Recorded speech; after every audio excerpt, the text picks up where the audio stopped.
La réponse de Jésus ne suffit pas au jeune homme qui insiste en interrogeant le maître sur les commandements observés. Lesquels, lui dit-il, Matthieu 19, 18. Il demande ce qu'il doit faire dans la vie pour manifester qu'il reconnaît la sainteté de Dieu.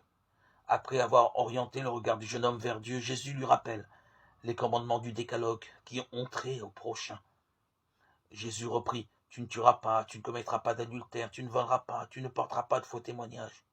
Honore ton père et ta mère et tu aimeras ton prochain comme toi-même. Matthieu 19, 18, 19.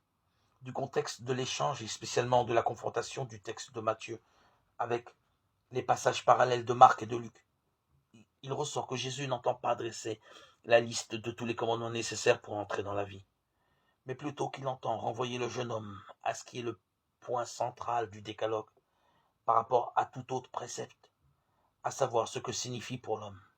Je suis le Seigneur ton Dieu. Nous ne pouvons donc pas ne pas prêter attention aux commandements de la loi que le Seigneur Jésus rappelle au jeune homme. Ce sont des commandements qui font partie de ce qu'on appelle la seconde table du décalogue, dont le résumé, Romains 18, 8, 10, et le fondement sont le commandement de l'amour du prochain. Tu aimeras ton prochain comme toi-même, Matthieu 19, 19, Marc 12, 31.